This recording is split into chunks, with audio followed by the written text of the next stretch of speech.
Pela graça de Deus, nós estamos expondo a carta aos Hebreus. E o tema da nossa exposição esta noite é Jesus é o nosso eterno sacerdote e intercessor. Jesus é o nosso eterno sacerdote e intercessor. Temos visto algumas semanas o autor falando a respeito deste tema, o autor aos Hebreus. Você que está vindo a primeira vez, nós fazemos a exposição das Escrituras. A gente começa um livro e vai de capa a capa, capítulo a capítulo, versículo a versículo. Então, essa mensagem é continuação da exposição na carta aos Hebreus. Nós estamos no capítulo 7, fazendo a exposição da carta, como eu disse, cada capítulo e cada versículo. Então, ele tem se dedicado, o autor aos Hebreus, em trazer a interpretação a respeito do sumo sacerdócio de Jesus Cristo. E isso é para nos maravilharmos, irmãos. Essa carta tem o propósito de conhecermos mais nuances a respeito do nosso Senhor Jesus Cristo, aprofundando muito mais a nossa perspectiva com relação ao nosso Senhor. A sua intenção é provar a superioridade de Jesus Cristo, do seu sacerdócio, quando comparado aos filhos de Levi, os sacerdotes que também são chamados, mas chamados em uma ordem, a ordem de Arão. Nós temos visto que Deus levantou a tribo de Levi e os constituiu para servirem no templo, e especificamente falando, no serviço sacerdotal. Então eles oficiavam ali em meio ao povo, realizando os sacrifícios. Diariamente os sumos sacerdotes faziam essa demanda de sacrifício. Havia muito sacrifício todos os dias no templo de Israel ou na tenda do tabernáculo. E especificamente uma vez por ano tinha um personagem que era chamado de o sumo sacerdote, que era apenas um. Existiam vários sacerdotes, muitos sacerdotes, mas existia apenas um sumo sacerdote, e todo ano, ano após ano, ele entrava na parte principal do tabernáculo ou do templo e ali realizava o sacrifício de purificação do pecado do povo, que era chamado o dia da expiação, Yom Kippur. Então, anualmente isso acontecia. Esses sacerdotes faziam este serviço, o sumo sacerdote realizava isso, mas ele possuía grandes limitações.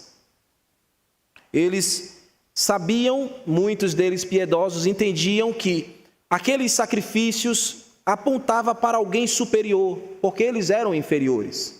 Apontava para alguém perfeito. Eu vou falar muito disso hoje. A perfeição, a completude do ministério de Jesus no sacerdócio. Apontavam todos esses ritos para quem era perfeito. E àquela altura, os nossos irmãos, os que estavam lendo esta carta que hoje está em nossas mãos, quando ela foi escrita para eles, eles estavam sendo conduzidos pelos judaizantes, que eram aqueles homens religiosos que mantinham a tradição do judaísmo e que tinha toda essa indumentária, tinha tudo isso que o velho rito da antiga aliança tinha. Eles estavam sendo seduzidos a retornarem para a fé judaizante, para o sistema legal levítico, porque ainda era vigente em Israel na época em que essa carta foi escrita. Havia lá em Israel ainda o templo de Jerusalém, em Jerusalém, existiam sacerdotes e existia o sumo sacerdote. Mas a fé cristã, meus irmãos, nós temos compreendido que ela não pertence à antiga aliança. A fé cristã, a fé que possuímos, ela não pertence aos elementos da antiga aliança, do antigo pacto, ou do Velho Testamento, como a gente diz. E aí eu já venho falando para vocês, é por isso que a gente não usa óleo para ungir. Eu não peguei um óleo para ungir a cabeça da irmã Joana aqui, para liberar ela para para Portugal, Europa, ela já tem a unção do Espírito Santo nela quando ela creu em Jesus Cristo. Nós não temos uma arca da aliança aqui para representar a presença de Deus, porque nós já carregamos a presença de Deus. Nós não precisamos colocar uma bandeira de Israel e Jerusalém para dizer que nós amamos e oramos por eles. Amar e orar por eles é uma coisa que a gente tem que fazer, mas a gente não precisa pendurar uma bandeira de Jerusalém ou de Israel aqui para dizer que nós fazemos isso. Nós não trazemos elementos do judaísmo para dentro da igreja, a gente não vive fazendo festas do calendário judaico, a gente não faz dieta do calendário judaico, a gente não guarda o sábado. Essas coisas não pertencem à igreja, ao Novo Testamento, porque elas eram imperfeitas. Nós estamos naquele que é perfeito. Então o autor ele vai se dedicar a falar aos nossos irmãos sobre a nova aliança, sobre o aspecto da nova aliança em Cristo Jesus, porque ela pertence, ela é perene. Jesus Cristo é o nosso único sumo sacerdote e também o nosso intercessor supremo, que a gente vai ver aqui. Podemos então permanecer assentados nessa certeza. E esse texto vai nos mostrar isso aqui. Vamos lê-lo, mas eu não vou fazer diferente. Como vai ser um texto, um capítulo um pouco maior que a gente vai ler hoje, um trecho maior, a gente vai ler sentadinho mesmo. E eu vou ler no versículo, fazendo a explicação e a aplicação, e a gente vai vencendo do verso 11 até o verso 28, com a graça de Jesus Cristo. Amém? Vamos orar, pedir a Deus auxílio. Senhor, nós te louvamos por poder ouvir a tua palavra nessa hora. Ela é o alimento que nós precisamos, que sacia a sede da nossa alma. E há sedentos aqui essa noite, Senhor. Há homens sedentos, mulheres sedentas.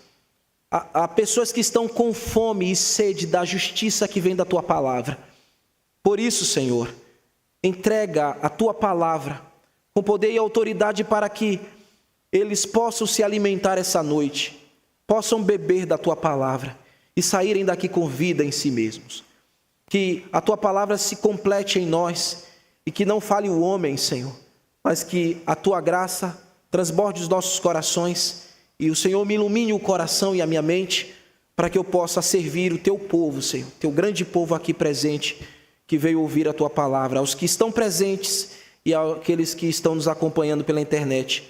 Nós louvamos o nome de Jesus por isso. Amém. Então vamos, irmãos, Hebreus capítulo 7, abram por favor. A leitura e as considerações serão dos versos 11 até o verso 28. Porém, agora aqui, em primeiro momento, os versos 11 e 12, o autor comunica aos nossos irmãos que o sacerdócio de Jesus, ele carrega o caráter da perfeição. Vamos ler os versos 11 e 12. Se, portanto, a perfeição houvera sido mediada mediante o sacerdócio levítico, pois nele baseado o povo recebeu a lei. Que necessidade haveria ainda de que se levantasse outro sacerdote segundo a ordem de Melquisedeque, se a lei, o primeiro conceito fosse suficiente? Que necessidade teria de Deus levantar um outro sumo sacerdote de uma ordem maior? E que fosse contado segundo, e que não fosse contado segundo a ordem de Arão? Irmãos, nós entendemos aqui que o autor sagrado tem um pano de fundo. O pano de fundo deste texto que nós estamos estudando é Salmos 110. Ele é o pano de fundo sobre o sacerdócio de Cristo. E o autor está elaborando aqui e decifrando essas verdades. Então nós precisamos dar uma olhadinha neste pano de fundo que é o Salmo 110. Vai lá comigo, Salmo 110. Vamos ver os verso primeiro e seguinte. É o pano de fundo em Hebreus. Você está lendo Hebreus, mas você tem que ter o olhar lá, porque o autor fez isso. Quando ele escreveu esse capítulo, ele tinha na mente dele Salmo 110. Ele tinha também Gênesis 14, que a gente já viu. Mas no maior tempo ele tem em mente Salmo 110, compondo o que ele está explicando, decodificando para os irmãos. Lá no Salmo 110, no verso 1, diz assim: Disse o Senhor ao meu Deus, ao meu Senhor: Assenta-te à minha direita, até que eu ponha os teus inimigos debaixo dos teus pés. Davi está falando aqui, ou está se referindo aqui, da fala que Deus está se pronunciando em favor do Messias. Então ele está falando em relação ao seu filho. É um texto profético e messiânico. Deus está falando com relação ao seu filho, que nós sabemos que é Jesus Cristo, e usando a pena de Davi para registrar profeticamente isso. E no verso 2: O Senhor enviará de Sião o cetro do seu poder, dizendo: domina entre os teus inimigos. Apresentar-se-á voluntariamente o teu povo, e no dia do teu poder, com santos ornamentos, com orvalho emergido da aurora, serão os teus jovens. O Messias vai reinar, ele vai governar, ele dominará, e os seus súditos nesse dia gozarão com ele em um reino eterno. É mais ou menos isso, bem sinteticamente, que Davi está transmitindo. Em um reino que não vai ter fim. Agora, o verso 4, que é a parte principal aqui, que eu digo que é o pano de fundo. O Senhor jurou, Deus jurou, e não se arrependerá, ele não vai voltar atrás. Tu és sacerdote para sempre. Tu és quem? Quem aqui tu és? O Filho, o Messias.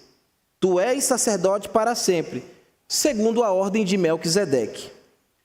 Se você for ver depois os versos 5, 6 e 7, vai estar falando aí sobre o poder desse Messias, como ele vai julgar os seus inimigos e estabelecer o seu reino perene e eternal, né? Aqui na terra, no período milenar e estado eterno. Então, irmãos, este é o pano de fundo.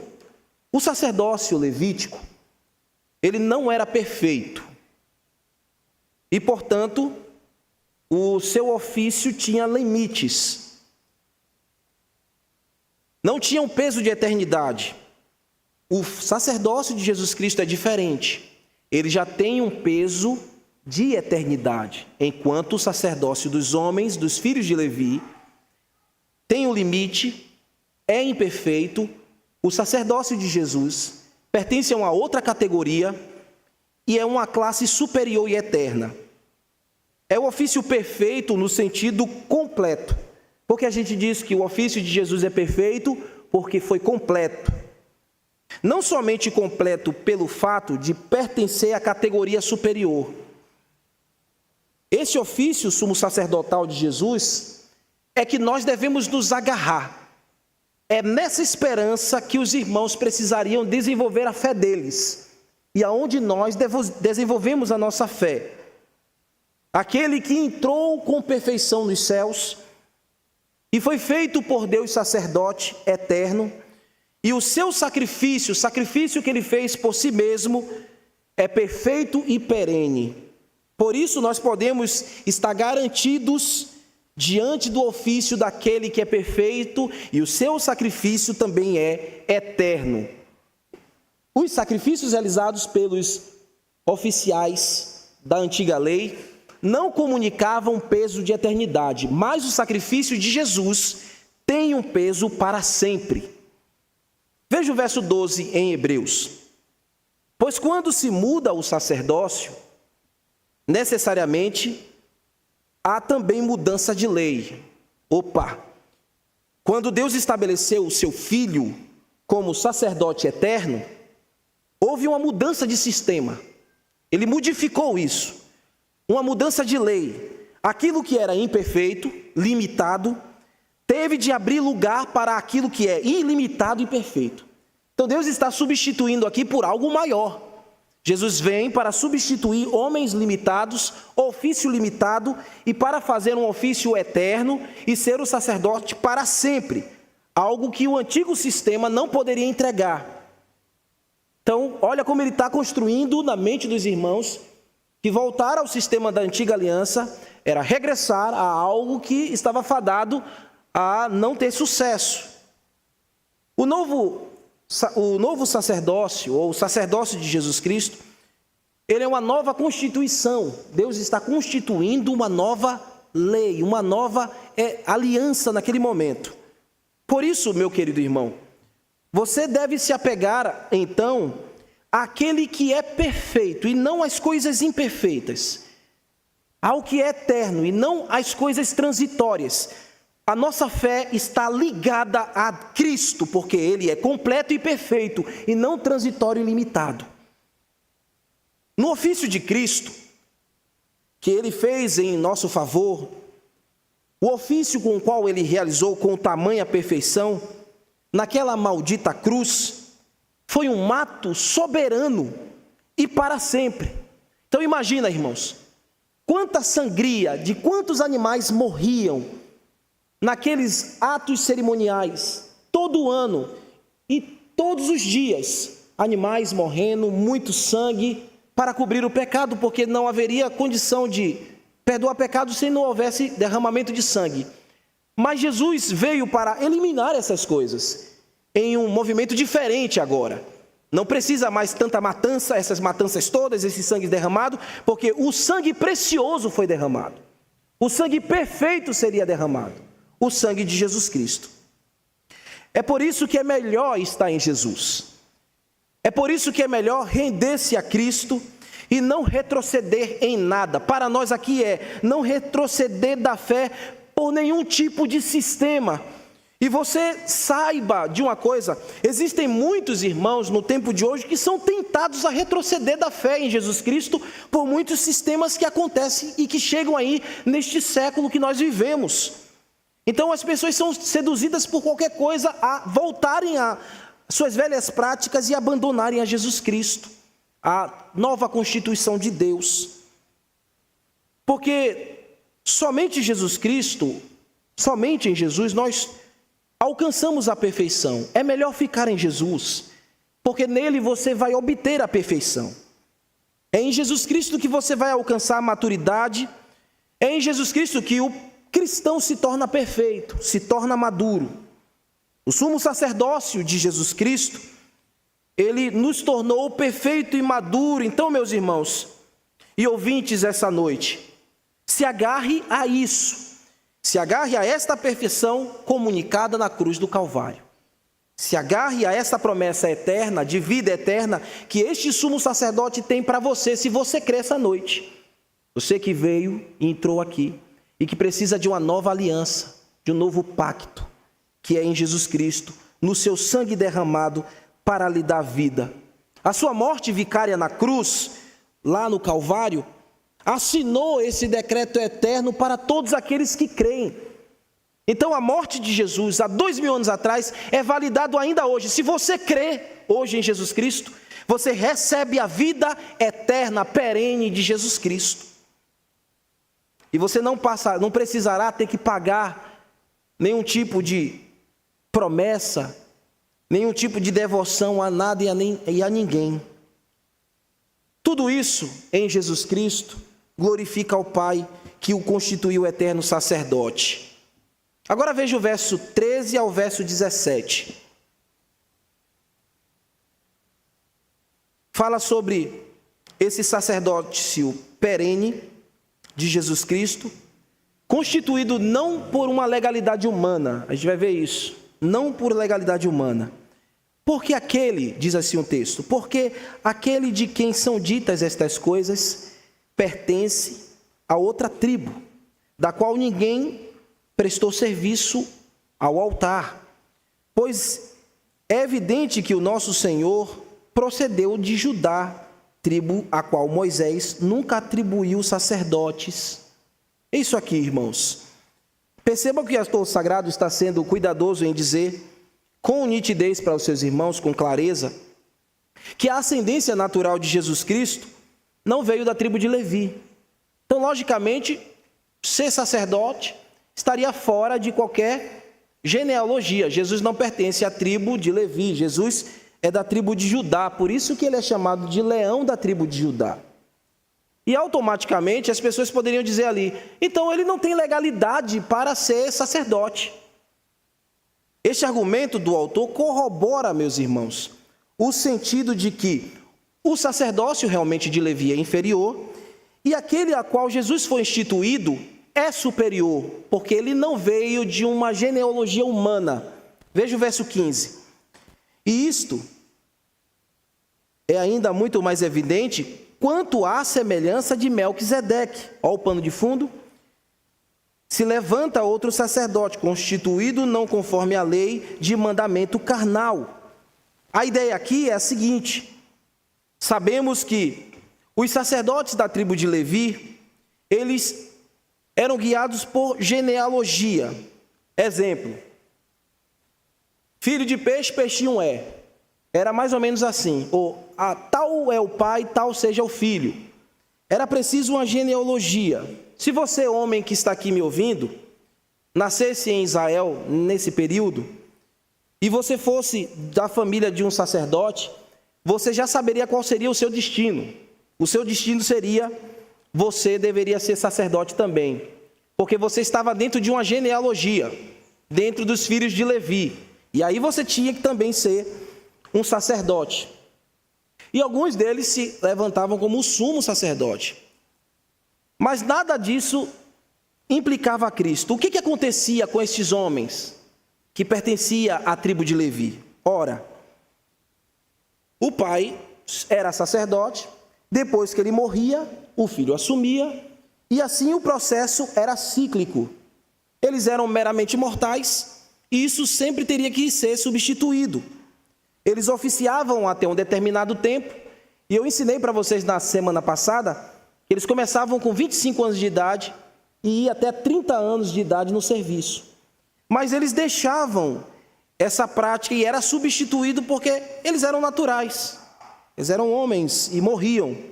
Por exemplo, se você estivesse vivendo naquele tempo e você tivesse uma causa para ser ali aplacada diante de Deus, e você começasse um processo com o sacerdote de purificação, e repentinamente esse sacerdote morresse, o seu processo ficava descontinuado.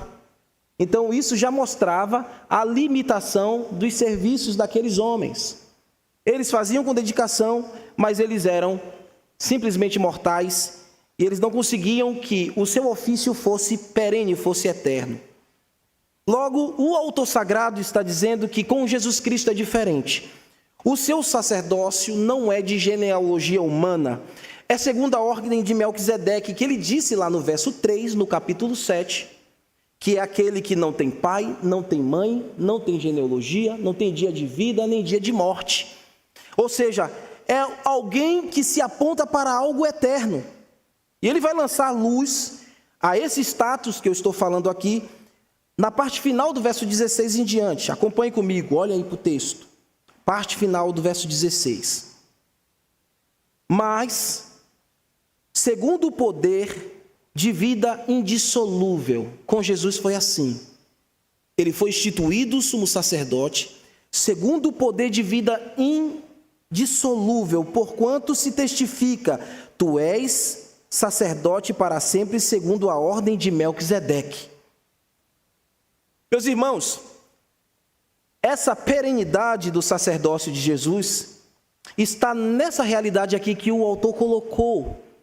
É o poder de vida indissolúvel, coisa que nenhum sacerdote da antiga aliança tinha. Jesus, como sumo sacerdote, ele é aquele que morreu uma vez, voltou a viver, ele foi àquela execrável cruz e ali pagou pelos nossos pecados, foi sepultado, mas ressurgiu dentre os mortos para nunca mais morrer, porque ele tem o poder de uma vida indissolúvel. Por isso que ele é o nosso sumo sacerdote poderoso, de uma ordem superior. A sua vida não acaba. Enquanto você vive, ele está oficiando por ti. Você vai morrer, tua geração vai chegar, ele continua oficiando por você e pela sua geração. Claro, obviamente, essa geração que crê no seu sacrifício. Então Jesus é maior do que qualquer sacerdote da antiga aliança. Ele morreu, ressuscitou e está vivo, poderoso nos céus, eternamente em vida indissolúvel. Ele é eterno, ele é Deus. Meus irmãos, isso falou muito forte ao coração dos nossos irmãos, porque, pelo contexto da carta, qual era a realidade dos nossos irmãos? Eles estavam com medo, porque havia uma perseguição que estava tirando a vida deles. Eles estavam morrendo. Nero estava matando os nossos irmãos. Então eles tinham pavor da morte. E por isso eles queriam voltar a sacrificar animais para serem aplacados diante de Deus. Mas o autor está falando que eles precisam colocar a vida e a fé deles naquele que tem a vida indissolúvel. Não como aqueles homens que morriam e que passavam, mas esse Jesus Cristo que vive para sempre. Eles precisam olhar para Ele. Quando nós olhamos para aquele que tem a vida indissolúvel, nós não temos mais medo de nada nessa vida. Talvez você tenha alguns medos e receios na sua vida até aqui, porque você ainda não conhece as dimensões de Cristo e quem Ele é. Ele é o sacerdote que vive de maneira indissolúvel. Ele vive para sempre, porque Ele venceu a morte por você. E Ele não voltará a padecer novamente. Ele vive para a eternidade, de eternidade em eternidade. E um dia você vai se encontrar com Ele, se você crer, se você tiver fé. O sacerdote da igreja, Jesus Cristo, Ele possui uma vida eterna, uma vida indissolúvel. Veja o verso 18 ao verso 19. O servo de Deus vai falar da inutilidade da lei e da nossa introdução nessa nova aliança.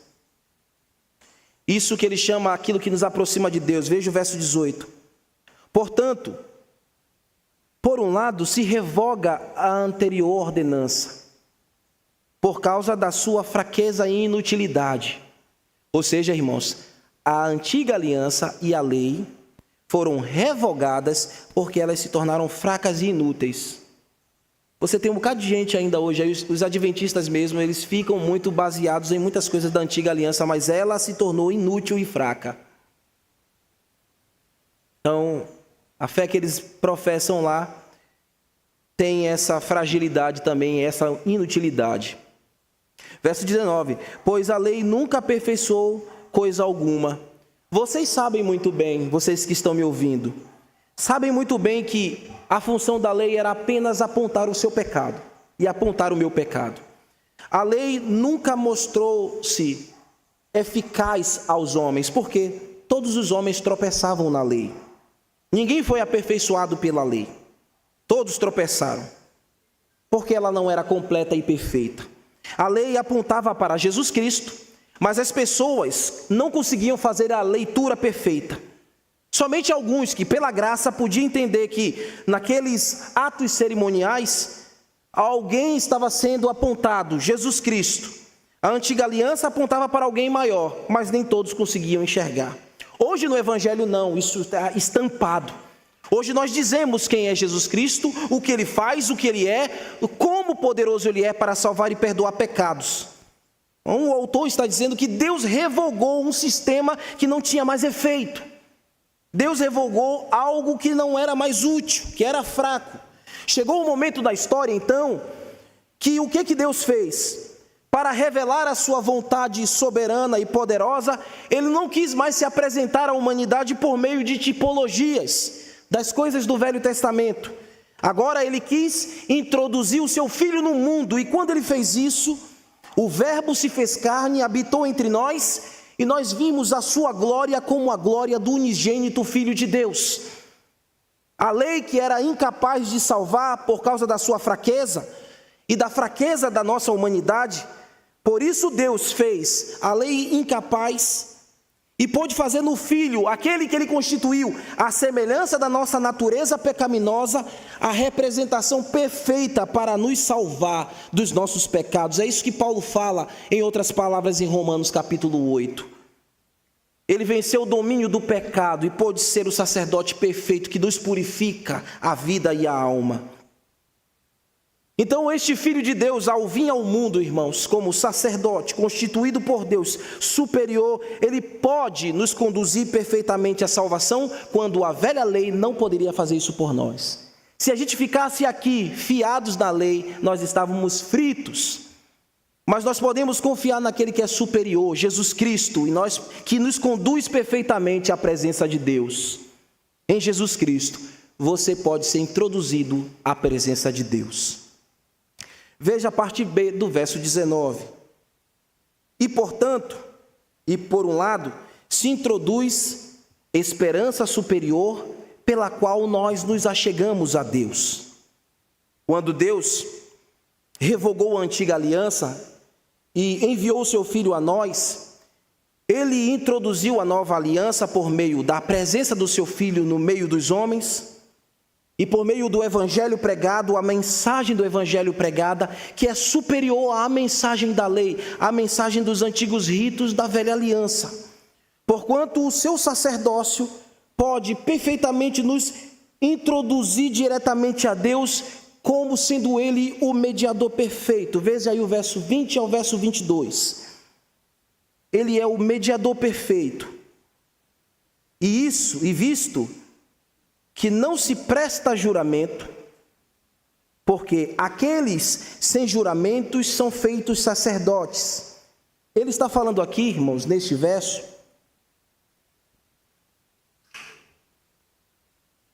dos filhos de Arão. Vou ler novamente, E visto que não sem juramento, e visto que não se presta juramento, porque aqueles sem juramento são feitos sacerdotes. Os filhos de Arão eram levantados como sacerdotes, a gente vai ver lá no Levítico capítulo 8, se você for ler em casa com calma e cuidado. No capítulo 8 de Levíticos, meus irmãos, mostra ali a cerimônia de consagração para os sacerdotes e sumos sacerdotes. O que acontecia ali naquela consagração? Muitas coisas. Eles recebiam na sua cabeça óleo da unção, eles recebiam o sangue do cordeiro na ponta da orelha direita, no polegar direito também eles recebiam um pouco da gota do sangue, e também no dedo direito do seu pé. Eles recebiam isso, eles tinham uma rotina cerimonial de roupas, eles lavavam as suas roupas, eles tomavam banhos, e depois eles eram introduzidos, depois de toda uma indumentária, eles eram introduzidos para servirem a Deus. Só que esses homens tinham todos esses ritos, mas não tinham juramento. Eles tinham um protocolo. Havia um protocolo que tinha que ser seguido à risca, porque era uma lei. Mas eles não tinham um juramento. Só que com Jesus é diferente. Veja o verso 21.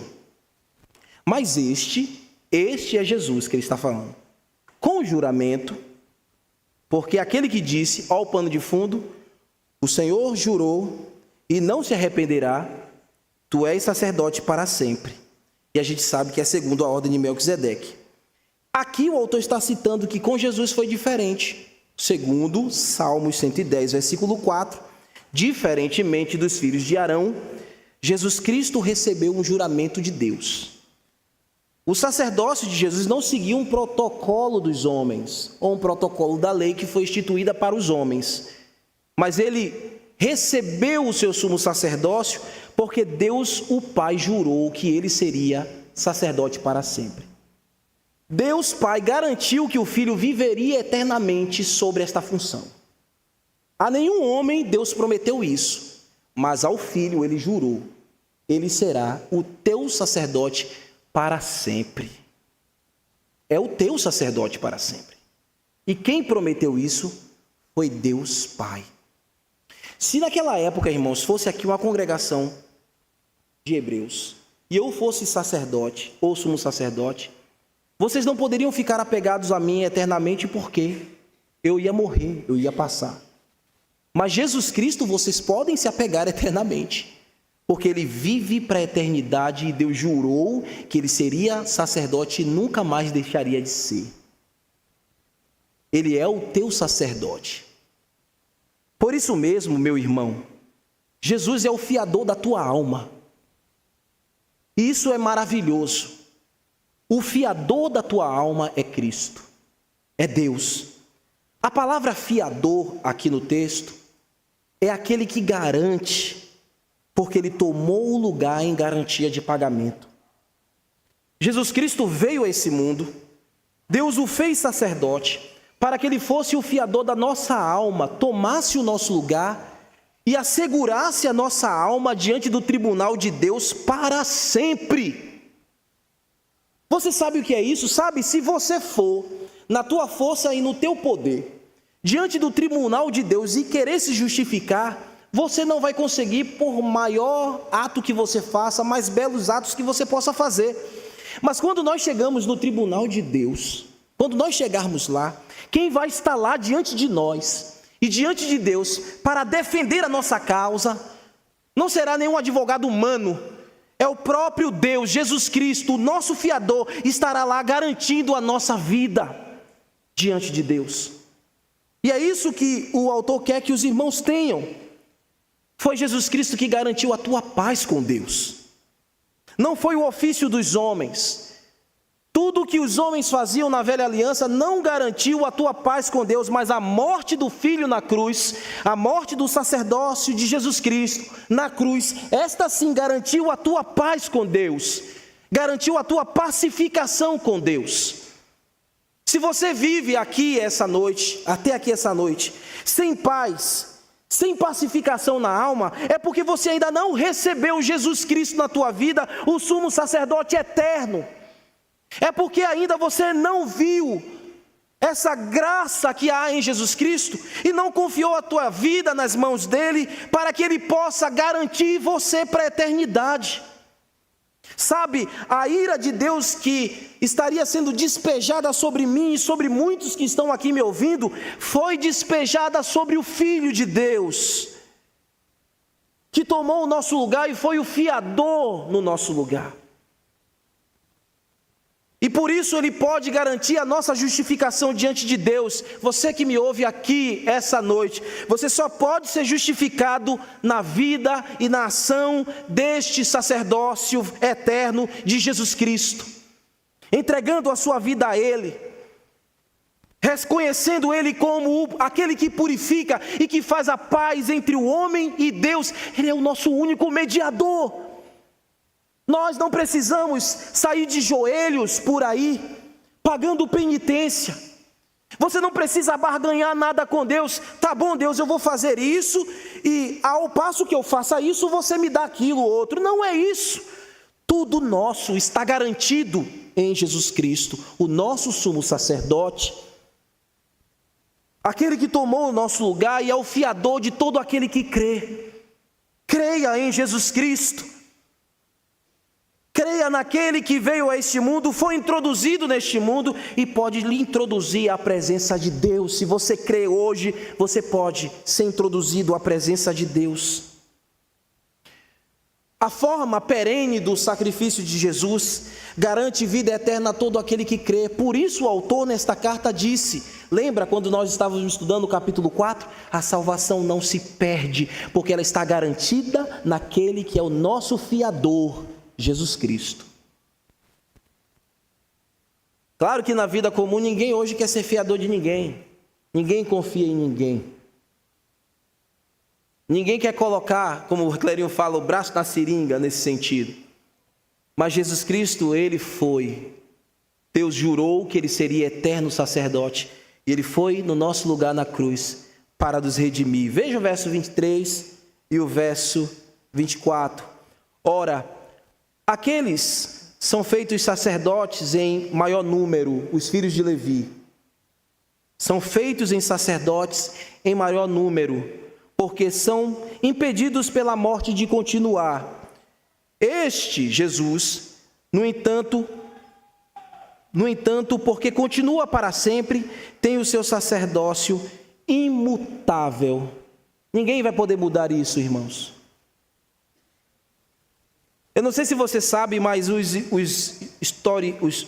estudiosos da palavra de Deus dizem que desde Arão até a destruição do templo, que foi na década de 70 pelos romanos, cerca de 84 sumos sacerdotes subiram a posição para oficiar no meio do povo. 84 sumos sacerdotes. Mas os sacerdotes não eram muitos, milhares. Evidentemente isso acontecia, o texto disse, porque eles morriam. Jesus Cristo é superior, não morre, Sua morte uma vez, ele venceu a morte, está vivo no céu, e portanto o seu sacerdócio é imutável, ele não pode ser modificado, porque Deus jurou que ele seria eterno sumo sacerdote, e ele está no céu hoje oficiando isso. O Pai jurou e o Filho cumpre até hoje e cumprirá por toda a eternidade. E sabe o que ele está fazendo agora mesmo no céu? Se você acha que Jesus está sentado em um trono, comendo uva, sendo abanado por alguns anjos, você está tendo uma visão completamente distorcida.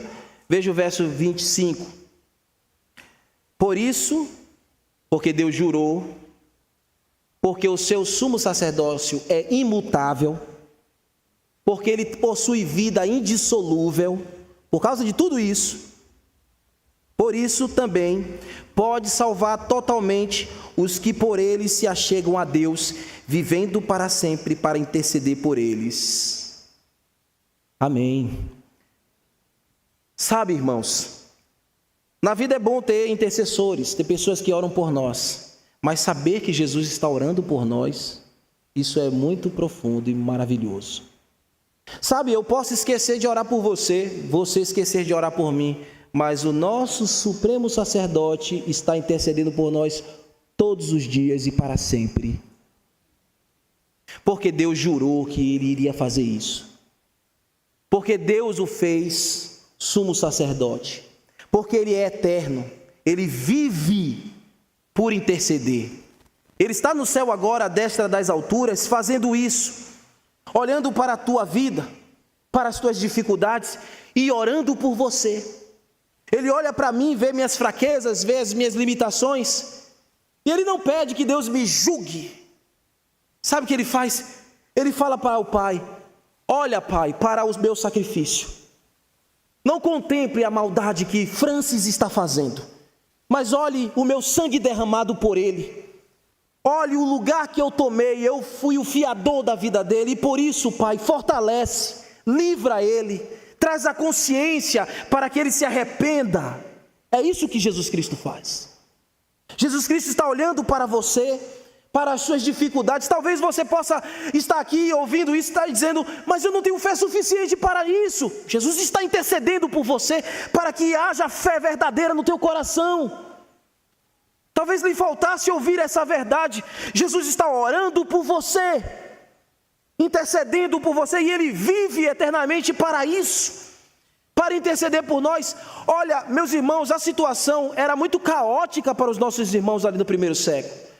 Eles estavam perdendo tudo, já tinham perdido suas casas, seus bens, moravam em grutas, outros moravam em cemitérios, eles estavam escondidos, perseguidos. Paulo já tinha morrido, Pedro também já tinha morrido, muitos outros líderes da igreja já haviam sido martirizados, muitos que existiam estavam corridos, foragidos. O autor dessa carta não pôde nem dizer quem ele era, e onde ele estava, de onde ele estava escrevendo. A situação era muito crítica,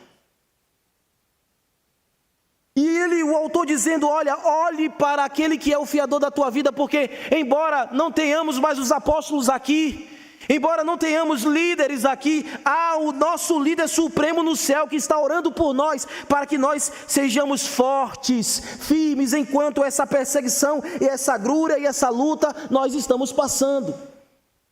Ô irmão, enquanto você luta na tua vida, enquanto você passa dias difíceis, dias em que você chora, dias em que você perde a esperança, dia em que você não tem mais até mesmo convicção de fatos, olhe para o céu, lembre daquele que está oficiando por você. Jesus Cristo, ele está intercedendo diante do Pai por mim e por você nesta hora, agora mesmo.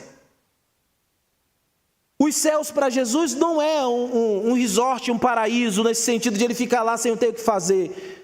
Ele está intercedendo por nós, clamando ao Pai por nós, para que nos dê força e poder no Espírito Santo, para nos convertermos dos nossos pecados e vencermos as nossas lutas. Saber, meus irmãos, que esta parte em Cristo, este sumo sacerdócio dele, implica nesta realidade na igreja, é glorioso. Por que você tem um intercessor eterno? Porque Deus jurou. E Deus ressuscitou ele do meio, dentre os mortos, e deu a ele o poder e a autoridade nos céus e na terra e debaixo da terra, e Ele faz esse ofício em favor da minha vida e da sua vida. Então o servo de Deus olha para as suas próprias fraquezas humanas e ele diz aos seus irmãos o que é necessário, o que este sacerdócio de Cristo opera em nós, sacerdócio superior. Veja o verso 26. Com efeito, nos convinha. Irmãos, isso aqui é muito nobre do autor. Nos convinha. A gente precisava, é isso que ele está dizendo. Quando se olhava para todo o rito da lei e via que existia tantas limitações, o autor diz, nos convinha. A gente precisava que o quê? Um sumo sacerdote como este, santo, inculpável, sem mácula, separado dos pecadores, feito mais alto dos céus, que não tem necessidade, como os sumos sacerdotes, de oferecer todos os dias sacrifícios, primeiro pelos seus pecados, seus próprios pecados, depois pelo pecado do povo, porque fez isso uma vez por todas, quando a si mesmo se ofereceu. Convinha que fosse alguém perfeito. Jesus Cristo é o Cordeiro perfeito que tira o pecado do mundo. Você pode colocar a tua vida nele, porque é conveniente a perfeição que o seu sacrifício opera a nós. Era necessário que alguém não tivesse nenhuma culpa, que fosse inculpável e separado de toda pecaminosidade. Apesar de Jesus Cristo ser reconhecido como figura humana, ele não possuía pecaminosidade, ele não falhou em um momento da sua vida. Por isso, ele pode ser o Cordeiro Santo e o sacerdócio eterno. E sendo assim, superior às alturas, não existiu nenhum sacerdote humano que possuísse características como essa. Todos morriam, todos precisavam fazer sacrifícios por si mesmo e pelo povo, mas Jesus Cristo não precisou fazer sacrifício por si mesmo, ele fez por nós, dando a sua própria vida, num perfeito sacrifício naquela cruz. E se você crê essa noite, esse sacrifício é validado para ti, e você sai da morte para a vida eterna. Todos os seus dias podem ser dias de louvores, porque você pode crer essencialmente nesse sumo sacerdote. Entregue a tua vida a ele e faça isso com fé. O sacrifício já foi feito, ele já tomou o seu lugar, você só precisa crer. Se você não crer, você será condenado, e não haverá ninguém que te livre desta ira. Hoje você está aqui ouvindo isso, sabendo que existe um sacerdote no céu intercedendo aqueles que creem, que você possa fazer parte de receber esta bênção, de que há um Deus no céu orando por você. E o verso 28 ele conclui dizendo: porque a lei constitui sumo sacerdote de homens sujeitos à fraqueza, mas a palavra do juramento foi posterior à lei. Que palavra de juramento é essa? O pano de fundo, Salmos 110. Constituiu o Filho perfeito para sempre. Só Jesus, meus irmãos. Só Jesus é perfeito. Só Jesus é eterno. Só Jesus é intercessor para sempre. Sabe, hoje eu lhe convido a você despir-se de todas as suas dúvidas, a você colocar aos pés da cruz de Jesus todos os seus temores, a você se agarrar a esse que é perfeito e é eterno, a você crer nele de todo o teu coração e superar todas as suas traumas, todas as suas dores. Jesus lhe dá força para isso. Como eu falei, talvez até aqui você não se sentia forte o suficiente, o bastante, encorajado o suficiente para isso, mas Jesus está aqui para lhe dar força e poder, para que você possa crer nele e entrar pela eternidade, ser salvo para a vida eterna, e ele ser o teu intercessor para sempre.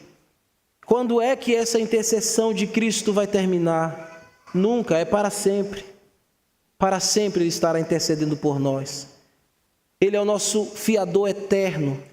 Enquanto houver eternidade, Ele será o nosso sumo sacerdote e o nosso intercessor.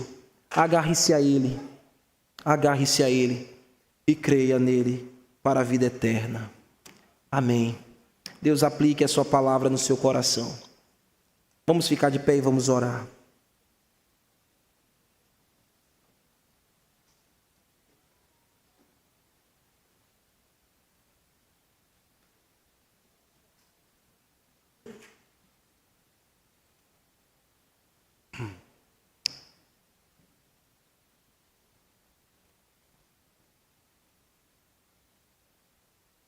Senhor, nos dê a alegria de te olhar com fé, sabendo que o Senhor tem sustentado a nossa vida até aqui. E essa confiança nos faz vencer os nossos temores e as nossas inseguranças, Senhor. Conhecer o teu sumo sacerdócio, sabendo que foi jurado pelo Pai, com o pano de fundo de uma ordem superior, não de homens que perecem e morrem, mas no status eterno, aquele que possui a vida perene, a vida indissolúvel, cujo sumo sacerdócio jamais será mudado. Ó Pai, salva esta noite aquele que ainda perece nas trevas, em meio às dúvidas, em meio às incertezas. Faz brilhar, ó Deus, a luz de Jesus Cristo nesta hora no coração deste homem e desta mulher. E o traz arrependido aos teus pés, Senhor. E possa contemplar a Jesus Cristo e ter a sua vida mudada e garantida. Possa ser justificado diante do teu tribunal e possuir a vida eterna que está em Jesus Cristo. Perdoa, Senhor, o pecador que confessa os seus pecados, arrependido, e o recebe como filho, ó Pai, a fim de que ele possa partilhar da mesma fé que nós temos e crescer em paz, e crescer em pacificação diante de Ti. Leva, Senhor, ele esta consciência, esta pessoa a este sentimento, e nós te bendiremos. E quanto à nossa igreja, Senhor, continua nos ajudando a que a nossa fé, ela esteja apegada tão somente ao nosso sumo sacerdote eterno, e passarão céus e terras, e ele estará ali, eternamente zelando por nós. Aquele que está orando nesta hora por nós, nos ajudando nas nossas fraquezas, nas nossas limitações. Ao irmão que se sente mais fraco aqui esta noite, Tu estás intercedendo por ele, o fortalecendo e o levantando. Ao irmão que está passando por qualquer dificuldade que esteja, que seja ela, o Senhor está orando e intercedendo para que ele supere. Sobre tudo isso nós te louvamos, Senhor, e bendizemos o teu santo e eterno nome. Amém. Amém. Vamos cantar.